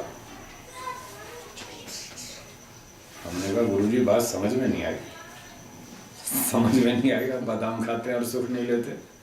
बोले मैं मिठाई खाता हूँ, मैं सुख नहीं लेता। मैं खीर पूरी खाता हूँ, मैं सुख नहीं लेता। मैं कहा गुरु जी समझ में नहीं आएगा। ये नहीं कहा आप झूठ बोलते हैं, आप गलत कह रहे हैं, ये नहीं कहा। ये कहा कि हमको समझ में नहीं आई, आप ठीक कह रहे होंगे पर हमें तो समझ में नहीं आई। ऐसा कैसे हो सकता है, आदमी मिठाई खाए, बादाम खाए और सुख नहीं ले, कैसे हो सकता है? बोले हो सकता है। हमने कहा कैसे हो सकता है, समझाइए। तो उन्होंने समझाया। एक व्यापारी था, बड़ा व्यापारी था, पैसे खूब कमाता था, बड़ा लंबा चौड़ा व्यापार था, लाखों करोड़ों का बिजनेस था। वो दोपहर के समय लंच कर रहा था, अच्छा भोजन खा रहा था, बढ़िया स्वादिष्ट सुख लेकर के, और आधा भोजन खा चुका था। बीच में समाचार आया टेलीफोन से, सेठ जी आपका 50 लाख का नुकसान हो गया। हाँ वही सुख अभी आपका 50 लाख का नुकसान हो गया। सुन लिया समाचार। अब वो क्या कर रहा था? भोजन कर रहा था। कैसा भोजन खा रहा था? स्वादिष्ट। बढ़िया स्वादिष्ट सुख लेकर के खा रहा था। ये समाचार सुनने के बाद अब वो सुख लेके खा पाएगा? अब कहाँ गया सुख? सारा गायब हो गया ना। अब बिना सुख लिए खा रहा है कि नहीं? तो गुरुजी ने समझाया कि बिना सुख लिए खाया जा सकता है, असंभव नहीं है। तो इस एक दृष्टांत से हमको समझ में आया कि हाँ पॉसिबल, ऐसा हो सकता है, बिना सुख लिए भी खाया जा सकता है, असंभव तो नहीं है। इतनी बात तो उसी दिन समझ में आ गई। फिर हमने पूछा गुरुजी चलो वो तो ठीक है, उसको तो एक झटका लगा कि 50 लाख का नुकसान हो गया, तो झटके से उसका दुख बढ़ गया और उस दुख के कारण वो सुख नहीं ले पा रहा। तो हम इस सुख को कैसे रोकेंगे? हमें कोई रोज थोड़ी झटका लगेगा ऐसा कि आज नुकसान हो गया, आज भाई मर गया, आज माँ मर गई, आज मकान गिर गया, रोज ऐसे झटके थोड़ी लगेंगे। तो हम कैसे रोकेंगे इस सुख को? बोले उसके रास्ते बताएंगे, उपाय बताएंगे। तो उन्होंने बहुत सारे उपाय बताए।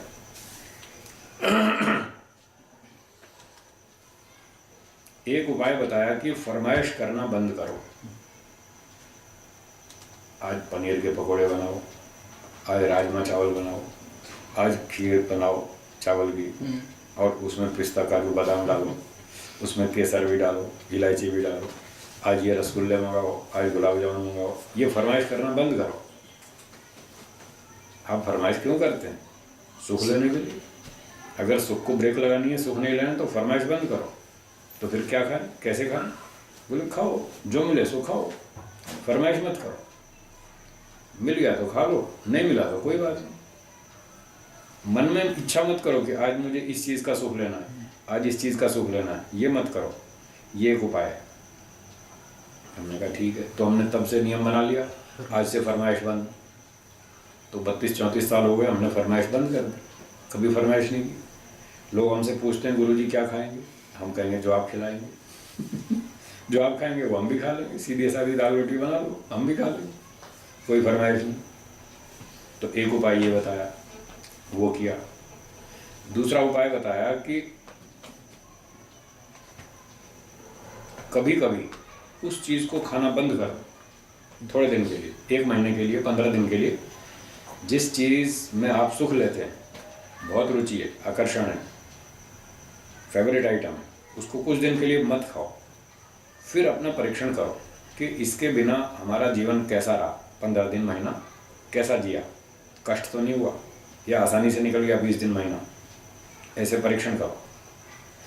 तो हमने कहा ठीक है। तो हमने ऐसे कई प्रयोग किए। 1 महीने के लिए दूध बंद कर दिया, सुबह भी नहीं पीना, रात को भी नहीं पीना, बाकी दाल रोटी खाओ, सब्जी खाओ, दूध बंद 1 महीने तक। फिर देखा कैसा रहा, ठीक निकल गया, कोई ज़्यादा कष्ट नहीं हुआ, आसानी से 1 महीना पार हो गया। ऐसा नहीं लगा कि कुछ खाली खाली चल रहा जीवन, कुछ मज़ा नहीं आ रहा, दूध के बिना कोई हम परेशान हो गए या बीमार हो गए या कुछ ऐसी समस्या आ गई, कुछ नहीं हुआ। तो हमें बड़ा उत्साह मिला। हमने कहा अरे ये तो बहुत अच्छी बात है, ये तो हम कर सकते हैं, तो हमारे बस का है। बड़ा उत्साह मिला। ऐसे कई प्रयोग किए। फिर हम क्या करते थे, उन दिनों व्यायाम करते थे, दंड बैठक लगाते थे और घी खाते थे ऊपर से, दाल सब्जी में डाल डाल के 30-40 ग्राम रोज़ घी खाते थे।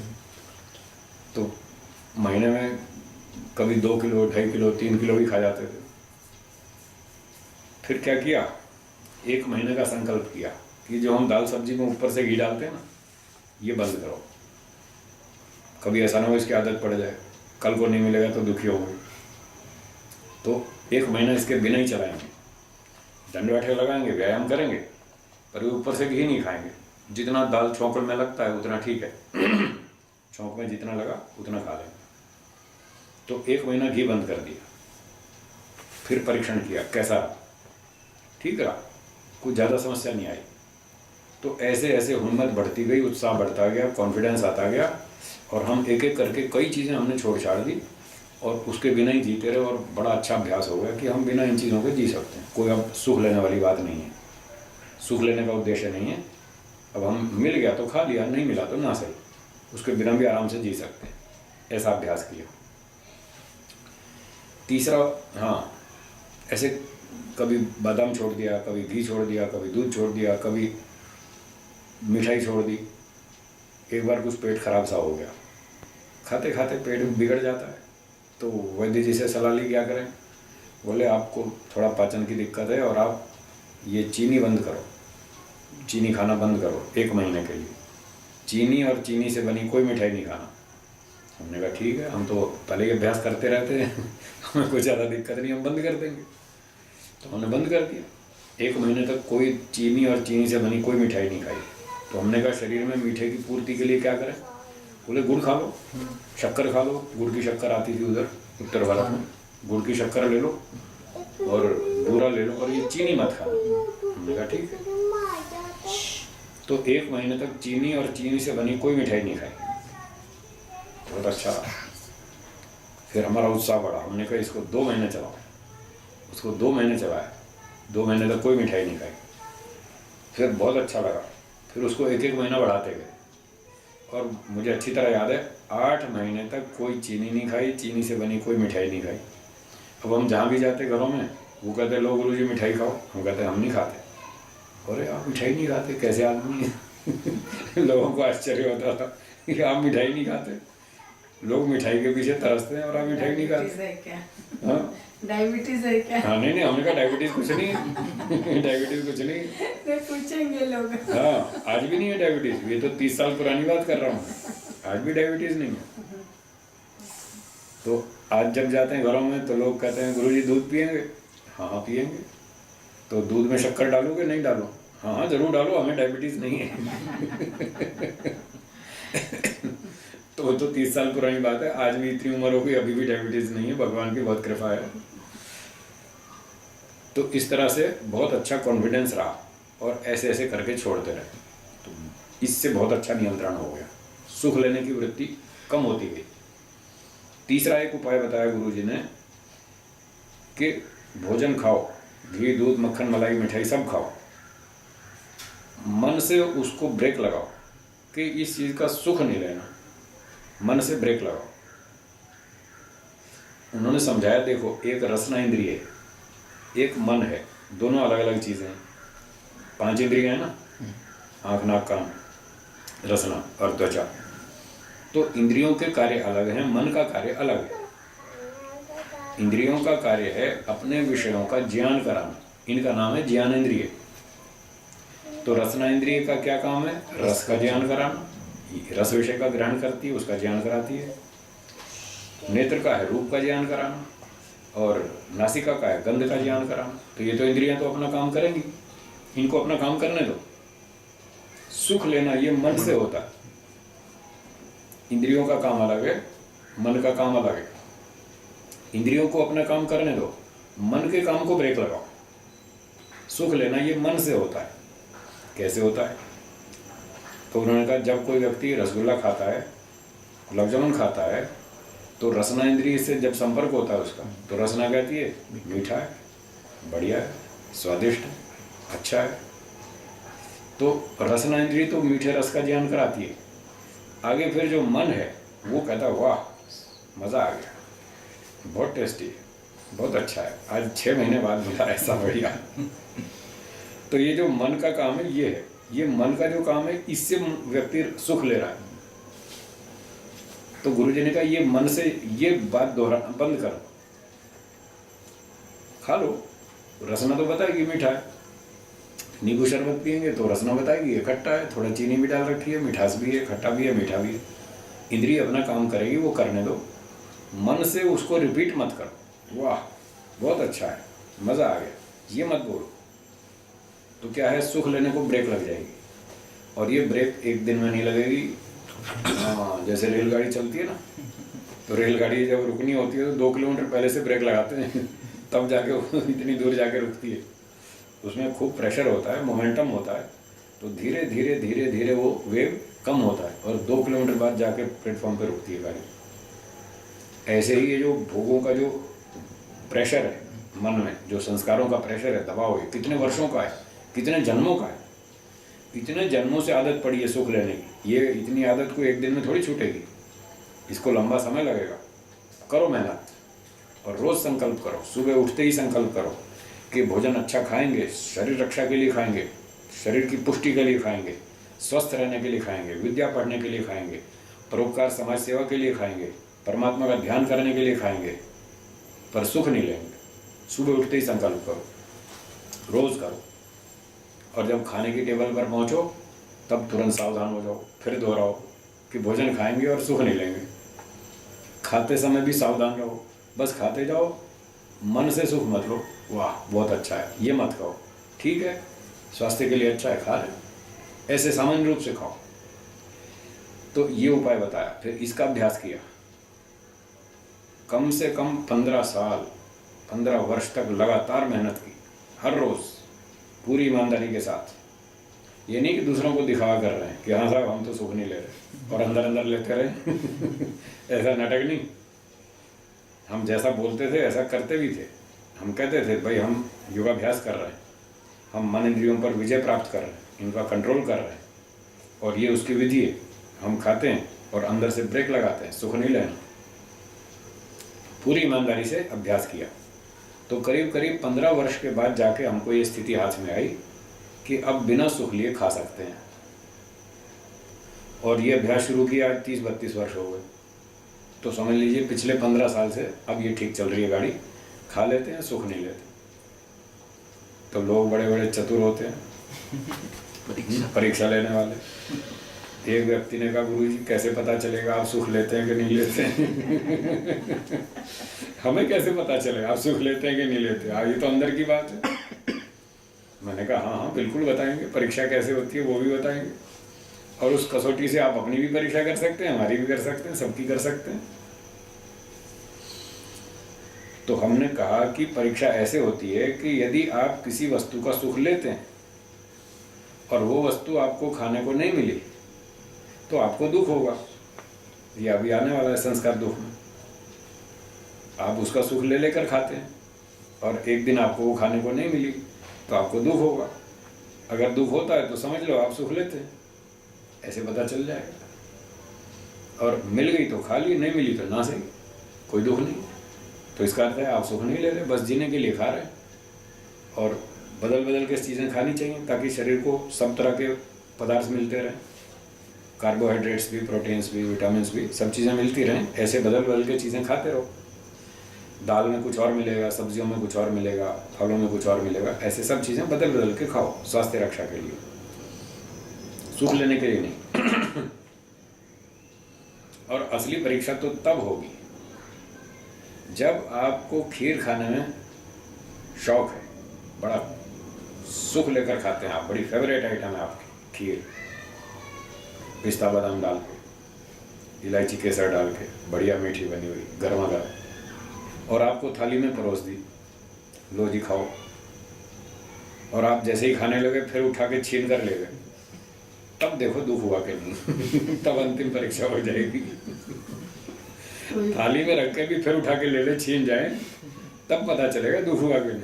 अगर उस दिन भी नहीं हुआ तो समझ लो कि आप सुख नहीं लेते। मक्खी गिर गई। हाँ मक्खी गिर गई बढ़िया अच्छी खीर बनी थी और उसी समय एक मक्खी गिर गई, अब छोड़नी पड़ेगी। अब देखो दुख हुआ कि नहीं हुआ। अगर दुख हुआ तो समझ लो आप सुख लेते हैं। ये कसौटी है। ऐसे आप अपनी भी परीक्षा कर सकते हैं और दूसरे की भी। तो ऐसे प्रयास करते करते, अभ्यास करते करते हमको ये बात समझ में आई कि हाँ ऐसा हो सकता है, बिना सुख लिए आदमी खा सकता है, बिना सुख लिए कार में बैठ सकता है, बिना सुख लिए एयर कंडीशन का लाभ ले सकता है, बिना सुख लिए हवाई जहाज की यात्रा कर सकता है। वो समाज सेवा के लिए कर रहा है, परोपकार के लिए कर रहा है, विद्या पढ़ाने के लिए कर रहा है। समय कम है, काम बहुत अधिक है, इसलिए स्पीड बढ़ानी पड़ती है। ये सारी मशीनें इसीलिए तो आपने मंगवाई कि समय कम है और काम बहुत है। चलो मशीन लाओ, मिक्सचर लाओ, फटाफट काम करो, कुकर लाओ, जल्दी जल्दी खाना बनाओ, बहुत सारे लोग हैं, टाइम कम है, ऑफिस जाना है, जॉब पर जाना है। तो इस तरह मशीनों का उपयोग करने में कोई आपत्ति नहीं है, पर वो सुख के लिए नहीं होना चाहिए। तो जो व्यक्ति इस प्रकार से सुख नहीं लेगा वो 3 दुखों से तो बच जाएगा। वो पहले से दिख रहा है उसको कि सुख लिया तो फंस जाऊंगा, इसमें राग होगा, आसक्ति बढ़ेगी, मन में इच्छा फिर भी कुलबुलाती रहेगी और वो तृप्ति तो होनी नहीं। तो फिर मैं ये झंझट क्यों मुसीबत मोल लूँ, इसका सुख लेना ही नहीं। और थोड़े दिनों में ये कुलबुलाहट खत्म हो जाएगी, क्योंकि हमारी वो आदत हमने ब्रेक लगा दी, तोड़ दी आदत, सुख लेने की आदत तोड़ दी। तो कुछ दिनों के बाद वो इच्छा उठनी ही बंद हो जाएगी, सुख के लिए इच्छा उठनी ही बंद हो जाएगी। तब बड़े आनंद से जिएंगे, बड़े मौज मस्ती से जिएंगे, कोई इच्छा हमको परेशान नहीं करेगी और हम इन परिणाम ताप आदि दुखों से छूट जाएंगे। तो कोई बुद्धिमान व्यक्ति ऐसे विचार करे, ऐसे उपायों का अनुष्ठान करे, प्रयोग करे, अभ्यास करे, तो इन 3 दुखों से तो बच सकता है, चौथा नहीं छोड़ेगा। तो ये परिणाम दुख तो आ गया समझ में। आगे चलिए। अथ का ताप दुखता। ताप दुखता। तो कहते हैं अच्छा तो फिर ये बताइए ताप दुख क्या चीज है, इसको समझाएंगे। सर्वस्य द्वेषानुविद्धः चेतन अचेतन साधन अधीनः तापानुभव इति। भाष्यकार व्यास जी महाराज कहते हैं कि सर्वस्य, सब प्राणियों की ये अनुभूति होती है, ताप अनुभव इति। ताप का अनुभव, दुख का अनुभव सबको होता है जीवन में। और जब दुख का अनुभव होता है तो फिर द्वेष भी साथ होता है उसके, दुखानुशयी द्वेष, दुख के साथ फिर द्वेष भी होगा। तो दुख का अनुभव होता है और द्वेष भी होता है चेतन अचेतन साधनों के अधीन। इन साधनों के माध्यम से कहीं चेतनों से दुख मिलता है, कहीं जड़ वस्तुओं से भी दुख मिलता है। खाना बनाते समय गैस खत्म हो गई, देखना गुस्सा आएगा। टेलीफोन करते करते, बात करते करते बिगड़ गया, देखना बहुत गुस्सा आएगा टेलीफोन पर, इसको इसी समय बिगड़ना था, इस गैस को आज ही खत्म होना था, खूब गुस्सा आएगा। सब्जी काटते काटते चाकू से उंगली कट गई, देखना चाकू पे गुस्सा आएगा, गलती हमारी, फिर भी गुस्सा चाकू पे। लाइट चले गए, लाइट चली गई, देखो काम कर रहे थे, अच्छा पंखा नहीं है। तो जड़ वस्तुओं पे भी गुस्सा आता है, उनसे दुख मिलता है। और चेतनों पे भी गुस्सा आता है, जब बच्चे आपकी बात नहीं मानते तब बहुत गुस्सा आता है, रात को सोने नहीं देते, शोर मचाते हैं, आपको तेज नींद आ रही है और वो सोने नहीं देते, फिर गुस्सा आता है। कोई पड़ोसी धोखा दे जाता है, पार्टनर धोखा देता है व्यापार में, तब कितना दुख होता है। तो इस प्रकार से चेतनों से, जड़ों से दुख का अनुभव होता रहता है हर एक व्यक्ति को, और वो द्वेष के साथ फिर युक्त हो जाता है। तत्रास्ति द्वेषजः कर्माशयः। तो उस व्यक्ति के जीवन में फिर जब दुख होता है तो द्वेष भी होता है, द्वेष होता है तो द्वेष से उत्पन्न कर्माशय भी होता है। फिर वो गुस्से में आके उससे बदला लेने की सोचता है, अच्छा मैं भी देख लूँगा इसको, छोड़ूंगा नहीं बच्चों, मेरा नंबर आने दे, देखते हैं दिन में तारे दिखाऊंगा। ऐसी ऐसी वो सारी योजना बनाता है, ये सारा द्वेषज कर्माशय है। फिर उसके विरुद्ध योजनाएं बनाता है, उल्टे सीधे काम करता है, उसका काम बिगाड़ता है, ये सब चलता रहता है। सुख साधनानि च प्रार्थयमानः कायेन वाचा मनसा च परिस्पंदते।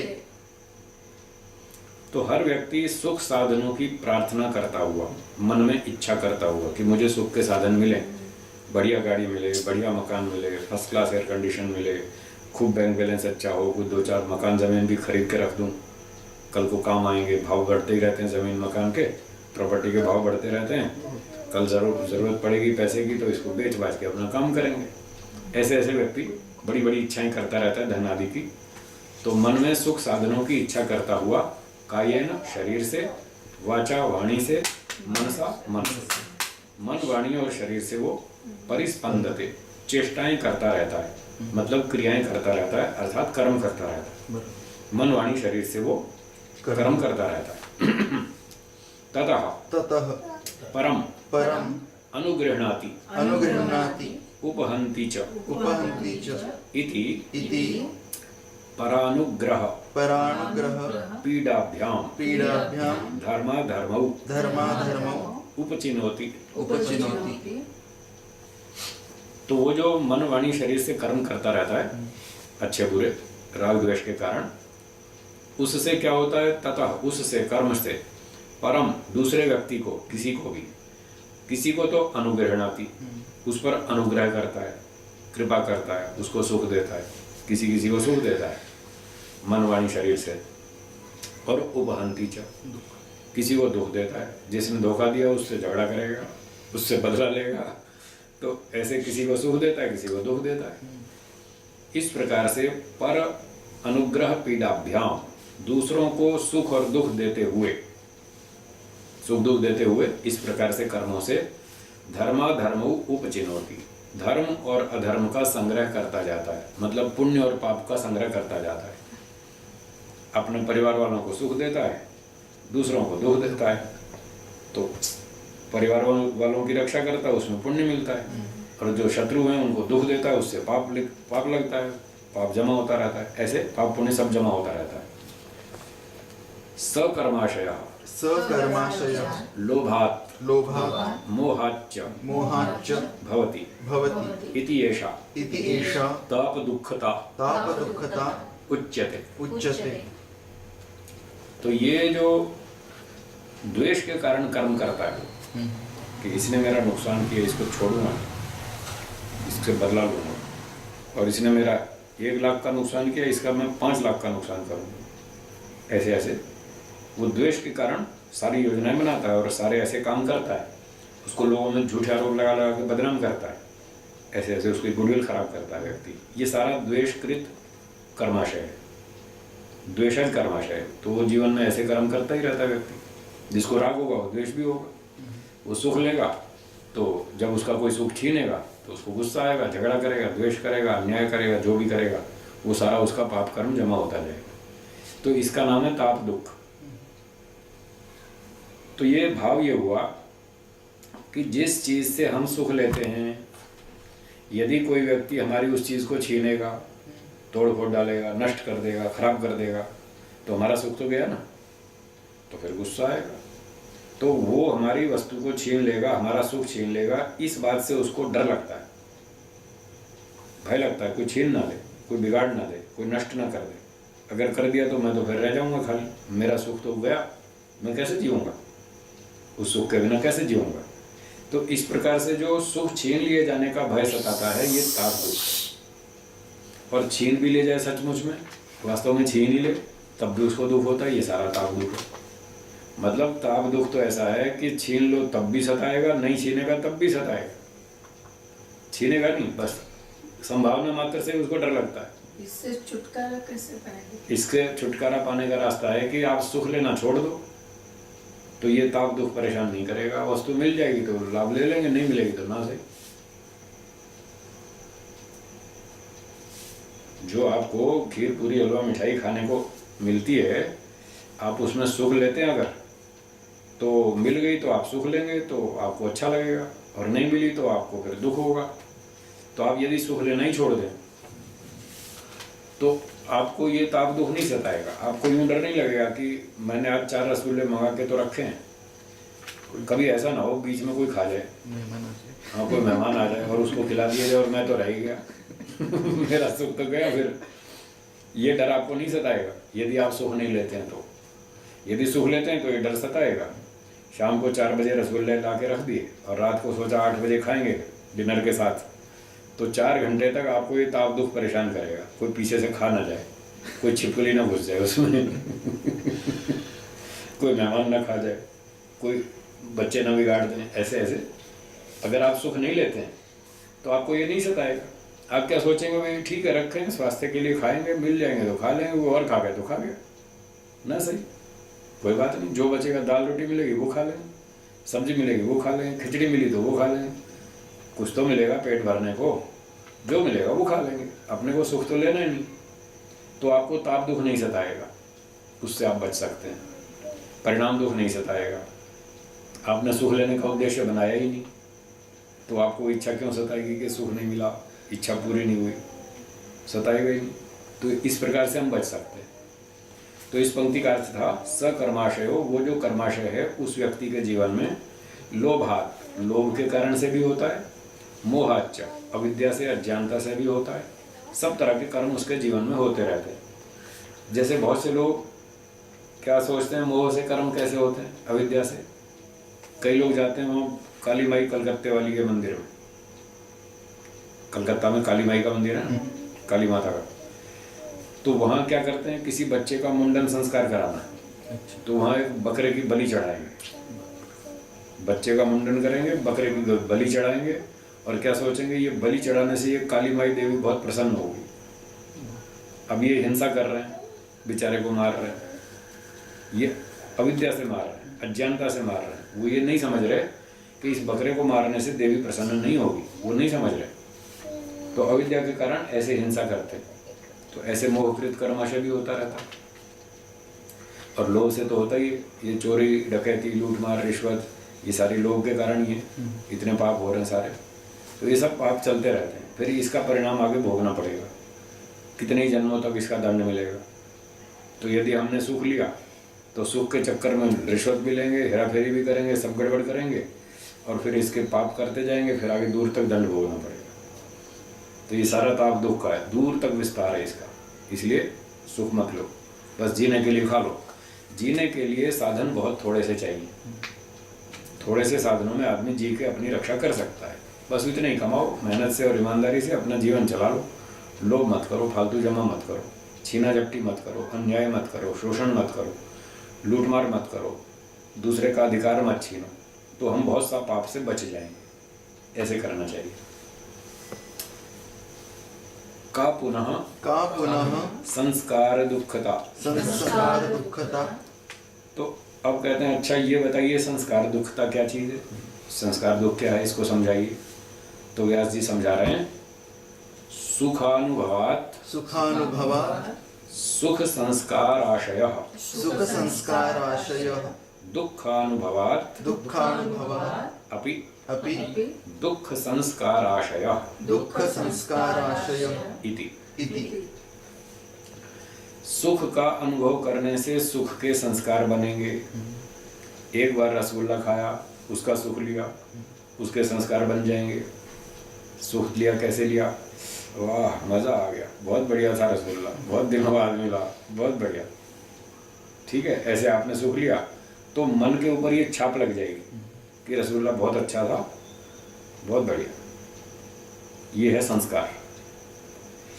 अब ये संस्कार क्या करेगा, एक 8 दिन में 10 दिन में दोबारा इच्छा पैदा करेगा, आज फिर रसगुल्ले मंगाओ, फिर उसका सुख लेंगे।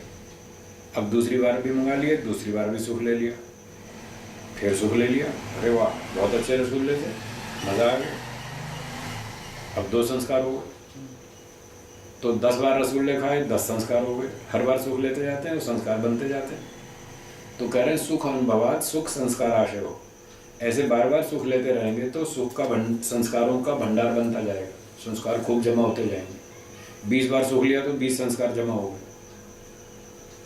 इसी तरह से दुख अनुभवात दुख संस्कार आशय, किसी व्यक्ति ने दुख दिया और हम उससे दुखी हो गए, परेशान हो गए, तो उस पर गुस्सा आएगा, उस गुस्से के संस्कार जमा हो जाएंगे दुख वाले। उससे द्वेष हो जाएगा कि बहुत बेकार है, नालायक, इसको देख लूँगा। फिर उसने परेशान किया 10 दिन बाद, फिर दूसरी बार गुस्सा आएगा, फिर और संस्कार जमा होंगे। कभी कुत्ता परेशान करता है, उसका दुख का संस्कार हुआ, वो जमा हो गया। कोई आदमी तंग करता है, उससे दुख होगा, उसका संस्कार बन गया। ऐसे जितनी भी चीज़ों से हम दुखी होते रहेंगे, जड़ हो या चेतन। गैस खत्म हो गई, टेलीफोन बिगड़ गया, टेलीविज़न बिगड़ गया, मोबाइल की बैटरी डाउन हो गई, अब बात करनी थी ज़रूरी और बैटरी डाउन हो गई, बात नहीं कर सकते, तो दुख होगा। तो जितना भी हम दुख भोगते जाएंगे उसके सारे संस्कार इकट्ठे होते जाएंगे। फिर ये संस्कार क्या करेंगे, आगे पढ़िए। एवं कर्मभ्यो, एवं कर्मभ्यो विपाके विपाके अनुभूयमाने अनुभूयमाने सुखे सुखे दुःखे वा दुःखे वा पुनः पुनः कर्माशय कर्माशय प्रचयः प्रचयो इति। इति। तो इस प्रकार से दुख भोगने से दुख के संस्कार बनेंगे, सुख भोगने से सुख के संस्कार बनेंगे, और ये संस्कार फिर हमको उन कर्मों में फिर से प्रेरित करेंगे। सुख के संस्कार हमको दोबारा सुख लेने के लिए प्रेरित करेंगे, दुख वाले संस्कार दुख वाले द्वेष वाले कर्म करने को प्रेरित करेंगे, और ऐसे हम बार बार रागज और द्वेषज कर्म करते जाएंगे, और फिर उसका फल सुख दुख मिलता रहेगा। फिर सुख दुख भोगेंगे, फिर संस्कार बनेंगे, फिर नए कर्म होंगे, फिर सुख दुख भोगेंगे, फिर संस्कार बनेंगे। ये चक्कर चलता रहेगा। अच्छे बुरे कर्म दो बात, अच्छे कर्म बुरे कर्म दो चीज हो गई। इनका फल सुख और दुख, अच्छे कर्म का फल सुख, बुरे कर्म का फल दुख। फिर इन सुख दुख को भोगने से संस्कार, सुख भोगा तो सुख का संस्कार, दुख भोगा तो दुख का संस्कार। तो ये 6 चीजों का चक्कर चलता रहेगा, कर्म फल संस्कार। तो फिर बार बार कर्म करते जाएंगे, बार बार संस्कार बनते जाएंगे, बार बार फल भोगेंगे, तो कई जन्म तक ये चक्कर चलता रहेगा और दुखों से छूट नहीं पाएंगे। इसलिए संस्कार मत बनाओ, संस्कार को ब्रेक लगाओ। वो विधि बताई थी गुरुजी ने कि मन से सुख नहीं लेना, और कोई परेशान करे तो दुखी भी नहीं होना। दुख का भी संस्कार नहीं बनाना, सुख का भी नहीं बनाना, दोनों को ब्रेक लगाना। तो ये संस्कार नहीं बनेंगे तो हम उस तरह के राग द्वेष वाले कर्म भी नहीं करेंगे। तो राग द्वेष वाले कर्मों को ब्रेक लगानी है। उसका तरीका यही है कि संस्कार मत बनने दीजिए। अगर वस्तु अच्छी है, सुखदायक है, तो इस ढंग से प्रयोग कीजिए। बस जीने के लिए खानी है, समाज सेवा के लिए इसका प्रयोग करना है, सुख नहीं लेना। तो जब सुख नहीं लेना तो उसका संस्कार नहीं पड़ेगा, और आप संस्कार को रोक देंगे तो फिर रागज कर्माशय भी नहीं होगा, उससे बच गए। और जब कोई दुख देगा, परेशान करेगा, तब उससे दुखी नहीं होना, उसके दुख को ब्रेक लगाओ तो दुख का संस्कार नहीं पड़ेगा। दुखी कैसे ना हो, उसका उपाय क्या? उसका उपाय ये है कि छोटा मोटा दुख आए तो बोलो कोई बात नहीं, संसार में जन्म क्यों लिया? अब लिया है तो कुछ तो भोगना ही पड़ेगा। संसार में जन्म लिया है, कुछ तो दुख आएगा ही, भोगो, तैयारी करो, आने दो दुख, देख लेंगे, उससे टक्कर लेंगे, घबराएंगे नहीं। उससे तैयारी करो तो घबराएंगे नहीं, आसानी से पार हो जाएगा। ठीक है ना? हाँ जी। जैसे ठंडी का सीजन आ रहा है तो ठंड पड़ेगी तो परेशानी तो होगी। अब जो पहले से तैयारी करता है वो कहता है आने दो ठंडी को, देख लेंगे, कुछ मालिश वालिश करेंगे, कुछ गर्म आइटम खाएंगे, कोई घी दूध मक्खन मलाई खाएंगे, पिस्ता बादाम खाएंगे, काजू खाएंगे, खूब गर्मी पैदा करेंगे, शहद खाएंगे, और जो है इस ठंडी से मुकाबला करेंगे। जो ऐसी तैयारी करता है उसको ठंडी कम परेशान करेगी, और जो इतनी तैयारी नहीं करता वो सारा सीजन दुखी रहेगा। बहुत ठंड पड़ रही है भाई, क्या करें? अरे खिड़की बंद करो भाई, ठंड ठंड बहुत हो रही है। अरे कंबल लाओ ना, अरे रजाई लाओ, क्या मुसीबत है, इतनी ठंड पड़ती है। वो दुखी होता रहेगा सारे सीजन। तो इस प्रकार से तैयारी करो, संस्कारों को रोको, संस्कार दुख से बच जाएंगे। तो जो दुख आता है, सामान्य दुख आता है, तो बोलो कोई बात नहीं, तो आप दुख को रोक देंगे, उसका संस्कार नहीं पड़ेगा। और बड़ा दुख आ गया और उसने जानबूझ कर दिया है दुख, योजनाबद्ध होते हैं ना, ऐसे खराब खोपड़ी वाले जानबूझ के तंग करते हैं, ऐसे बहुत सारे लोग हैं। तो जब पता चला कि ये जानबूझ के परेशान करता है, तब अंदर से संकल्प करो, ये भले ही परेशान करता है पर मुझे दुखी नहीं होना है, मैं अपनी सुरक्षा पूरी करूंगा। उसके बाह्य आक्रमण से बचने का पूरा प्रबंध करें, पूरी सुरक्षा करें। ये कहाँ से हमला करेगा, उससे पहले से प्रोटेक्शन तैयार रखें। कुछ लोगों को शिकायत करें, भाई इसको रोको, ये तंग करता है, ये हमको परेशान करता है, इसको ब्रेक लगाओ, वो भी करें, पर मन में दुखी नहीं हो, मन में तैयारी रखें कि ये परेशान करेगा और मुझे दुखी नहीं होना। शारीरिकता ये दुखी करेगा और मुझे दुखी नहीं होना है, और फिर ये जानबूझ के कर रहा है, इसको सहना कठिन है।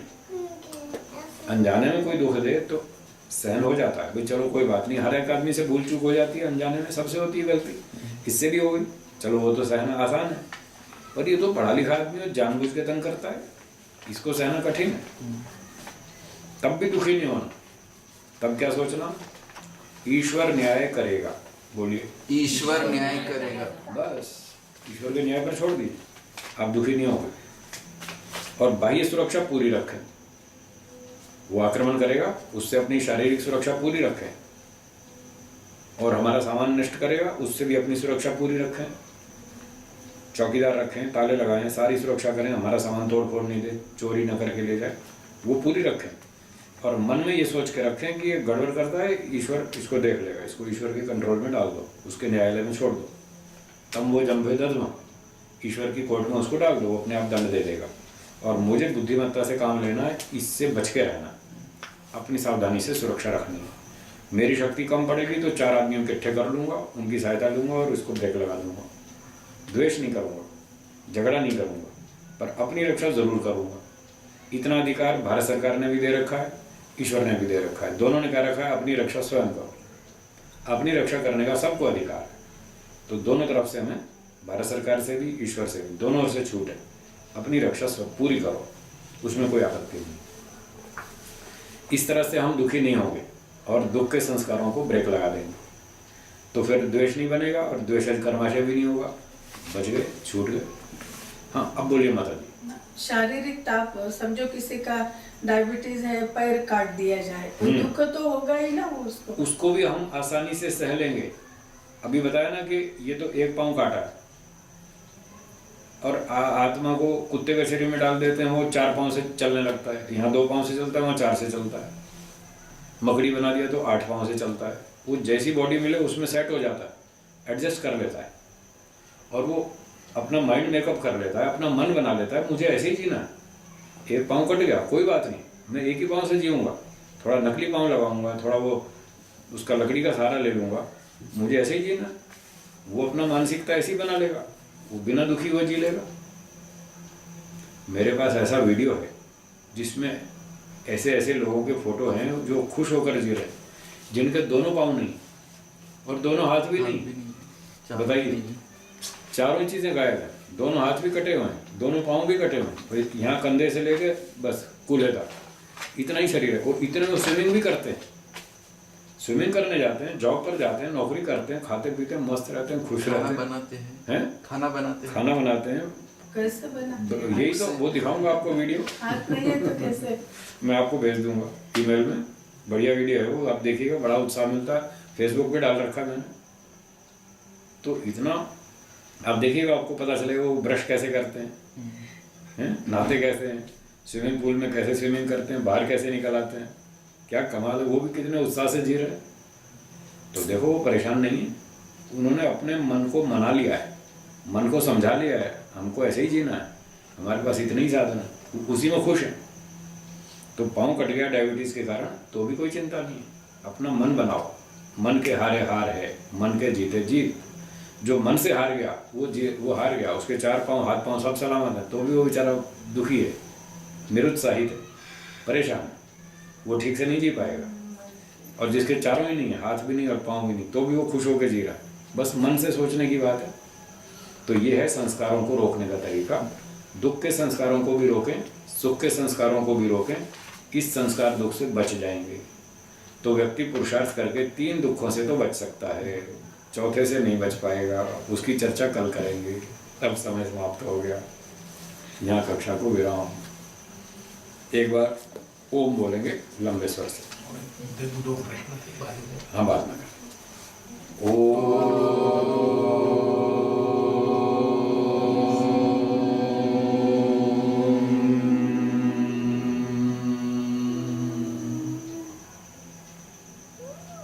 सबको नमस्ते।